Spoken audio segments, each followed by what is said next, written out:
네, 우리는 오늘 교회라는 이름을 다시 한번 생각해 보기를 원합니다. 우리 성도님들, 여러분들의 교회는 어떤 의미가 있습니까? 특별히 요즘 예배처소 이전을 앞두고 있는 우리 교회 상황에 비춰봤을 때에 아마 더 많이 고민하게 되고 더 많이 생각하게 되는 것 같습니다. 교회가 어떤 곳인지, 교회가 우리에게 어떤 의미로 다가오는지, 또 우리가 이 교회를 어떻게 생각하는지, 또한 우리가 이 교회를 얼마나 사랑하는지, 우리가 계속해서 이 교회를 마음에 품고 고민하게 되고 생각하게 되는 것 같습니다. 교회라는 것이 단순히 주일에 모여서 예배를 드리는 장소일까요? 아니면 그저 마음 맞는 사람들이 모여서 모임을 갖고 교제를 할 수 있고 나눔을 할 수 있는 그런 모임 자체를 우리는 교회라고 할까요? 아마 다들 답은 잘 알고 있으리라 생각을 합니다. 오늘은 교회에 대해서 나오려는 이 말씀은요, 전혀 새로운 이야기가 아닙니다. 오히려 우리가 이미 알고 있는 진리를 다시 한번 말씀을 통해 되짚어보고 다시 한번 새기고자 하는 시간이 되기를 소망할 뿐입니다. 우리가 잘 아는 팀 켈러 목사님은요, 그의 책인 이제 센터 처치라는 책에서 복음을 이렇게 설명을 합니다. 복음은 세상과 철저히 구별되면서도 동시에 세상에 깊이 관여하는 공동체를 만들어낸다라고 말을 합니다. 센터 처치라는 책에 나오는 이야기인데 책은 많이 두껍습니다. 안 읽으셔도 좋습니다. 근데 거기서 복음을 설명하면서 복음을 통해서 세상과 깊이 구별되면서도 세상에 깊이 관여하는 공동체를 만들어낸다. 그것이 바로 교회다라고 이야기를 합니다. 이 짧은 문장 안에 교회에 대한 두 가지 분명한 키워드가, 분명한 두 가지 운명이 담겨 있는 것 같습니다. 세상과 철저히 다르게 살아야 되는 그런 거룩함이 교회에 있고요. 그리고 동시에 그 세상 속으로 깊이 침투해야 되는 그런 분명한 사명도 교회 안에 있다라는 것이죠. 교회는 세상과는 다른 정체성을 가진 공동체이지만 그 다름이 우리를 고립시키는 것이 아니라 오히려 세상을 회복시키는 다리 역할을 하고 세상에 깊이 관여하고 침투하는 공동체가 되어야 된다라는 이야기입니다. 오늘 우리가 읽은 출애굽기 19장의 말씀은 하나님께서 이스라엘 백성을 애굽에서 이끌어내신 후에 그리고 율법을 주시기 전에 그들에게 주시는 첫 번째 공동체 선언문입니다. 또 쉽게 말하면 정체성 선언문이라고 할 수 있을 것 같습니다. 이스라엘 백성들이 율법이라는 그 내용물을 받기 전에 그들이 그 내용을 받기 전에 어떤 그릇이 되어야 되는지를 설명하는 것이 바로 오늘 우리가 읽는 이 본문이라는 말씀이죠. 너희는 내가 너희를 규정하는 정체성은 이런 것이야. 너희는 이런 공동체가 되어야 되고 너희의 정체성은 바로 이런 것이야 라고 말씀을 하면서 그런 너에게 주는 것이 율법이야 라고 하는 것이 출애굽기 19장과 20장에 이어지는 그 서사에 담겨 있습니다. 그래서 오늘 이 말씀은, 이 선언은 단지 그때 그들만을 위한 말씀이 아니라 오늘 이 시대를 살고 있는 저와 우리 성도님들, 우리 교회, 우리 성도님들 한 사람 한 사람에게 주시는 말씀이라는 사실입니다. 그래서 하나님이 원하시는 교회의 모습이 무엇인지 우리 함께 말씀을 통해서 조금씩 살펴보면 좋을 것 같습니다. 우리 오늘 말씀 4절을 한번 같이 보도록 하겠습니다. 4절입니다. 함께 보겠습니다. 시작. 내가 애굽 사람에게 어떻게 행하였음과 내가 어떻게 독수리 날개로 너희를 업어 내게로 인도하였음을 너희가 보았느니라. 여러분, 하나님께서는 이스라엘 백성들에게 사명을 주시기 전에 가장 먼저 그들이 어떻게 구원받았는지를 기억하게 하셨고 다시 한번 되새기게 하셨습니다. 뭐라고 표현하십니까? 독수리 날개로 내가 너희를 업었다라고 이야기를 하십니다. 즉 너희가 여기까지 온 것은 너희의 힘으로 온 것이 아니라 전적으로 나의 은혜로 내가 너희를 끌고 왔다라는 이야기입니다. 우리는 가끔 신앙생활도요, 우리 어떤 성취로 여길 때가 많이 있는 것 같습니다. 내가 이만큼 했는데, 내가 이만큼 사역을 했고, 내가 삶에 이런 여러 가지 많은 여정들 가운데서 이렇게 예수를 믿어왔는데 라는 마음으로 교회에 나오는 분들도 많이 있을 때가 있고요. 그런 마음이 나에게 스스로 생길 때도 많이 있는 것 같습니다. 그런데 하나님은 이렇게 말씀하시죠. 너가 한 것이 아니라 내가 너를 업어서 인도했다라고 말씀을 하시는 겁니다. 이스라엘은 하나님의 능력으로 홍해를 건넜고 하나님의 인도하심으로 광야를 지났습니다. 당연히 그걸 그들은 알고 있었죠. 그래서 하나님의 은혜라는 것을 이들은 알고 있었습니다. 하나님은 그걸 분명히 말씀하고 계시죠. 이건 우리도 마찬가지입니다. 우리가 교회로 부름받은 이유, 이 자리에 우리가 서 있을 수 있는 이유는 내가 잘해서가 아니라 내가 뭔가 마음을 다해서 내가 교회를 가야지, 교회에 모여야지, 내가 교회를 이루어야지라는 것이 아니라 하나님의 날개가 우리를 업었기 때문이고 그 은혜 가운데 우리가 이 자리를 사모하였기 때문이고 그 은혜가 있기 때문에 우리가 이 자리에 모였다라는 것입니다. 하나님이 단지 우리를 끌고 가는 것이 아니라 우리를 보호하는 분이라고 밝히고 있습니다.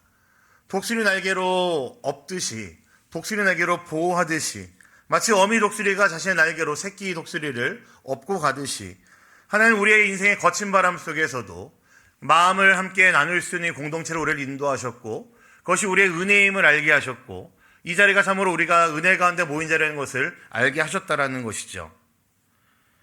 그래서 여러분, 교회는 잘난 사람들이 모인 것이 아니라고 저는 분명히 믿습니다.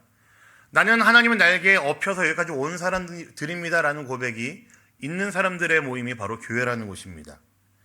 내가 무엇인가 세상에서 이만큼 했는데, 내가 이만큼을 할 수 있는데, 이런 고백이 있어서 모인 것이 아니라 하나님의 날개가 나를 여기까지 인도하셨지, 하나님이 나를 지금까지 인도하셨음에 내가 감사하는 마음으로 이 자리에 나왔지라는 마음으로 모이는 사람들이 교회라는 곳이고, 이 고백이 살아있는 곳이 교회라는 것이죠.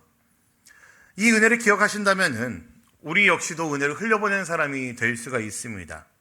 그래서 교회는 은혜의 어떤 저장고가 아니라 저는 교회는 은혜의 통로가 되어야 된다고 믿습니다. 교회 안에만 은혜가 머물러 있는 것이 아니고 교회 안에만 은혜가 쌓여 있는 것이 아니라 이 교회를 통해서 은혜가 흘러갈 수가 있고 우리가 살고 있는 그곳 어디에서든지 우리가 느꼈던 이 은혜들이 곳곳으로 흘러가게 하는 것이 교회라는 것이죠. 하나님께 업힌 경험이 있는 사람만이 다른 사람들을 위해 등을 내줄 수 있고 다른 사람을 덮어줄 수 있고 다른 사람의 아픔을 이해할 수가 있고 다른 사람의 아픔에 공감할 수가 있고 다른 사람의 마음을 위로할 수가 있습니다. 그게 바로 교회에 모인 우리들의 모습이고 그것을 이곳으로 우리를 불러주신 하나님의 은혜라는 것이죠. 그러면 우리가 세운 이 교회, 앞으로 걸어갈 이 공동체 위에 가장 먼저 있어야 할 마음은 이 하나님께서 우리를 독수리 날개로 인도하셨고 덮어주셨기 때문에 우리가 모였다라는 그 분명한 인식과 겸손한 고백에서 나오는 마음이 우리에게 필요합니다. 그 은혜를 기억하는 겸손한 마음이 지금 이 자리에 있는 우리 모두에게 너무나 필요한 마음이라는 것이죠. 우리 오늘 말씀 5절도 한번 같이 볼까요? 5절입니다. 같이 보겠습니다. 5절입니다. 시작. 세계가 다 내게 속하였나니 너희가 내 말을 잘 듣고 내 언약을 지키면 너희는 모든 민족 중에서 내 소유가 되겠고. 아멘. 여러분, 저는 이 말씀이 너무너무 사랑스럽습니다. 그리고 무엇보다 이 말씀 안에는 이 땅에 살아가는 우리를 향한, 그리고 이 교회를 향한 우리 주님의 마음이 가득히 담겨 있다고 저는 믿습니다. 이 소유라는 표현을요, 성경의 원어로 찾아보니까 이렇게 표현하더라고요. 못 알아보시겠죠? 세굴라라는 단어인데요, 뜻이 이런 뜻입니다. 특별한 소유, 보석, 보물이라는 뜻입니다. 고대 왕들은 자신들의 온 나라의 재정과 국고를 관리하면서도 그중에서 자신이 아끼는 어떤 특별한 보석들, 보물들을 따로 이렇게 함을 만들어서 갖고 있었습니다. 그러니까 우리가 잘 아는 그런 보물상자 같은 개념입니다. 또 이제 우리 자매님들 잘 아시는 그런 개념이 있잖아요. 집에 뭐 폐물 같은 것들, 그리고 이제 옥으로 만든 팔찌나 그런 목걸이 같은 거 좋아하시는 거 있으시면은 그 아무데나 안 두시고 이게 모아 놓으시잖아요. 네, 그런 느낌입니다. 다 있으시죠? 그런 거 하나씩? 저는 없는데 우리 자매님들 다 있으시잖아요. 네, 바로 그런 것을 말합니다. 그러니까 내가 갖고 있는 것 중에서 가장 고귀한 것, 내가 갖고 있는 것 중에서 가장 좋은 것, 내가 갖고 있는 것 중에서 가장 이쁘고 반짝반짝 빛나는 것, 누군가에게 내어주기 싫어서 나만 갖고 싶은 것, 그것을 말할 때 세굴라라고 이야기를 합니다. 그러니까 하나님께서 이스라엘 백성들에게 율법을 주시기 전에 고백하시는 거, 사랑 고백하시는 거예요. 세상 모든 게 다 내 거지만 그 중에서 너희는 특별히 나의 세굴라야 라고 이야기하는 겁니다. 하나님께 가장 소중한 존재가 하나님과 언약을 맺고 있는 이스라엘 백성이라는 이야기이고, 하나님께서 특별히 사랑하시고 선택하신 너희가 내 세굴라야 라고 하나님께서 말씀하고 있는 거죠. 이 세굴라라는 단어를 구약성경에 찾아보니까요, 한 8번 정도 나옵니다. 그 중에 한 번 전도서 2장 8절과 또 다른 한 번 역대상 28장 3절에서는 정말 말 그대로 세굴라입니다. 왕이 갖고 있는 어떤 보석함을 이야기하는 개인적인 세굴라를 이야기하고요. 그 8번 중에서 2번을 제외한 6번 모두는 다 하나님께서 당신의 백성들인 이스라엘 백성들을 표현하실 때 사용한 표현이었습니다. 그러니까 이 세굴라라는 단어 자체가 하나님께서 굉장히 신중하게 마음을 담아서 사용하시는 표현이라는 이야기입니다. 아무 때나 쓰시는 표현이 아니라 이스라엘 백성에게 언약의 관계를 맺으실 때에, 그들과 이 언약을 기억하게 하실 때에 너희는 내 거야, 너희는 내 세굴라야, 너희는 내 소유야라고 말씀하시면서 하나님께서 특별히 우리를 향한 그 사랑을 담아서 표현하시는 것이 바로 이 세굴라라는 단어라는 거죠. 여러분, 신약에서도 이 표현이 등장을 합니다. 혹시 짐작하셨을까요? 베드로전서 2장 9절을 보시면요, 이런 말씀이 있죠. 한번 볼까요? 보겠습니다. 시작. 그러나 너희는 택하신 족속이요 왕 같은 제사장들이요 거룩한 나라요 그의 소유가 된 백성이니 이는 너희를 어두운 데서 불러내어 그의 기이한 빛에 들어가게 하신 이에 아름다운 덕을 선포하게 하려 하심이라. 여러분, 지금 여기서 제가 표시를 따로 해놨죠. 그의 소유가 된 백성이라는 이 표현이 바로 세굴라입니다. 세굴라의 개념을 이제 신약교회에다가 그대로 적용한 것이 바로 이 표현입니다.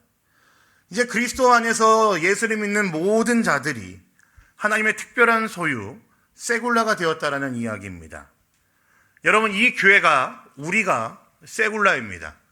하나님께서 너무나 사랑하셔가지고 특별히 따로 모셔둘 정도로 넌 내게 참 소중한 존재야, 반짝반짝 빛이 나는데 보석이야 라고 말씀하시면서 따로 빼놓을 정도로 하나님 눈에는 가슴에 담아놓은 보석이 바로 우리들이라는 거죠. 우리는 세상에서 보통 사람으로 보일지 모르겠지만 하나님 눈에는 너무나 아름다운 세굴라라는 것입니다. 하지만 중요한 것이 있죠, 여러분. 보석은 그냥 꺼내놓는다고 해서 빛이 나지 않습니다. 빛에 비추어 봐야 되고요. 세공세의 손길을 통해 깎여야지만 진짜 아름다운 보석이 됩니다.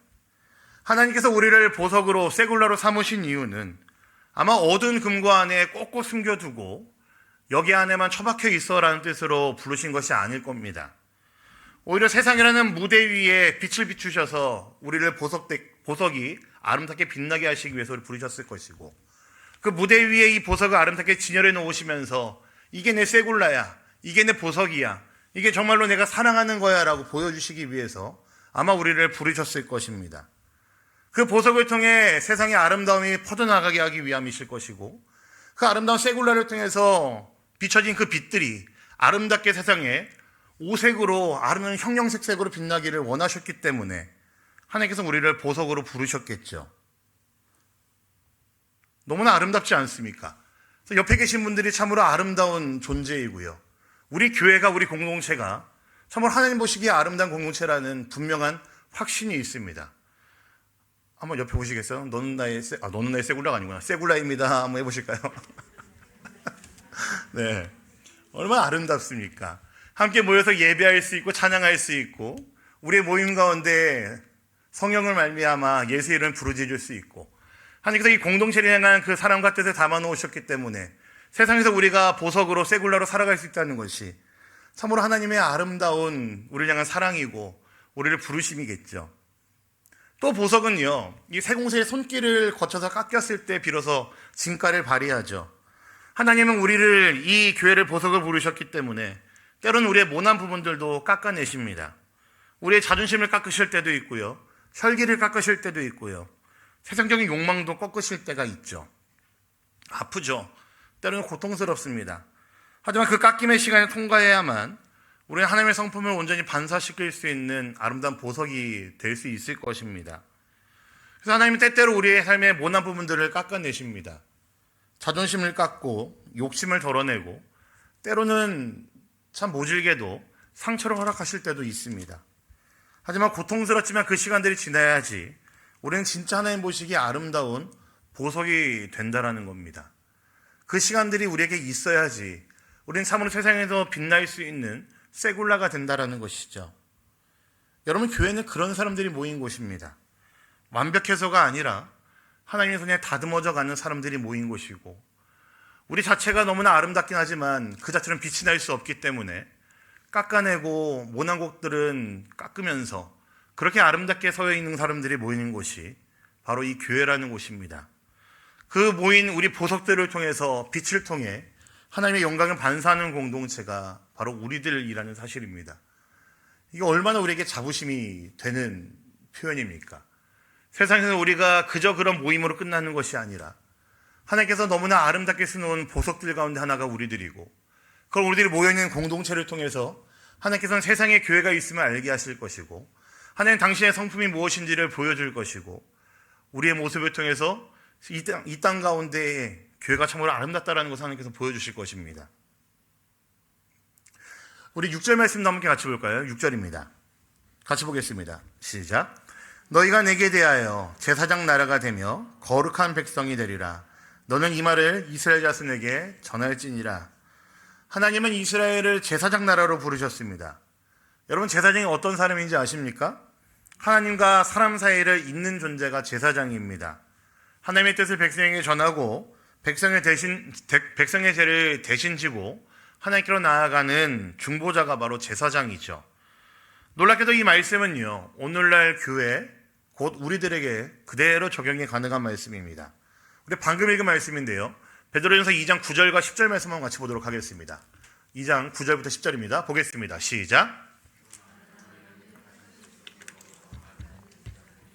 거룩한 나라요, 그의 소유가 된 백성이니 이는 너희를 어두운 데서 불러내어 그의 기이한 빛에 들어가게 하시니에 아름다운 덕을 선포하게 하려 하심이라.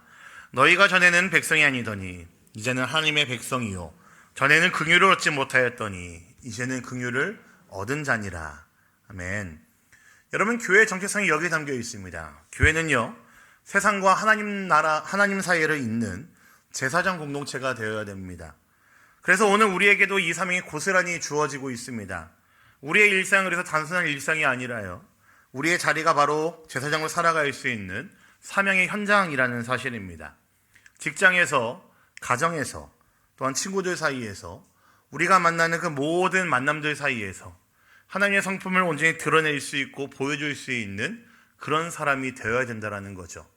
그 사명이 이곳에 있는 저와 우리 모든 성도들에게 동일하게 주어졌습니다. 목회자라서 더 많이 해야 되는 게 아니고요, 나이가 많아서 더 많이 해야 되는 거 아니고요, 예수를 믿고 제사장을 부름받은 우리 모두가 다 동일하게 해야 되는 것이 바로 이거죠. 우리가 어디에 있든 제사장으로서의 사명이 잊지 않고 살아내는 것이 우리들의 모습이어야 됩니다. 제가 너무나 사랑하는 존 스토트 목사님이 이런 말씀을 하셨어요. 영어입니다.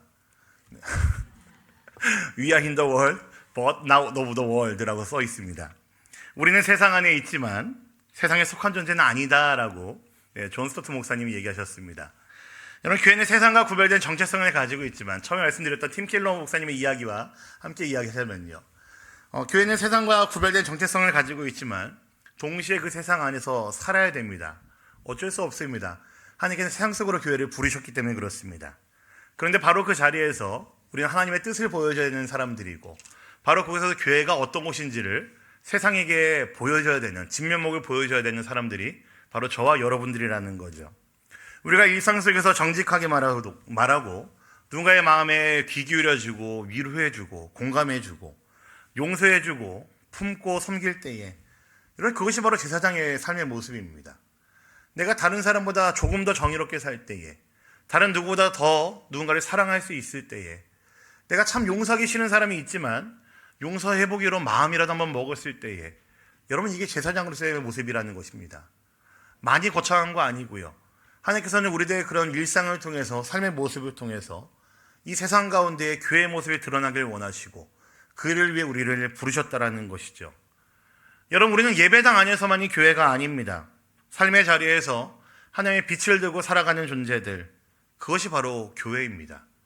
그래서 저와 여러분들, 우리는 교회라는 사실을 꼭 잊지 않으시면 좋겠습니다.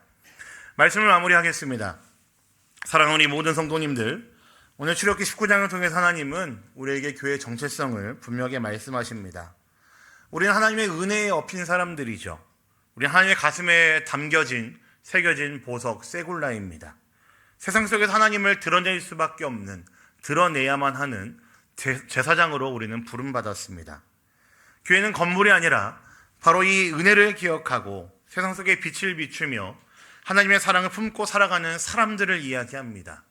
저와 우리 성도님들, 우리는 교회입니다. 하나님께서 이 모든 일들을 위해서 우리를 부르셨고, 세상 가운데 우리가 하나님의 그 성품을 온전히 드러내며 찬란하게 빛나기를 하나님께서는 원하셨습니다. 그렇다면 오늘 우리는 묻지 않을 수 없을 것 같아요. 과연 내가 정말로 교회답게 살아가고 있는가?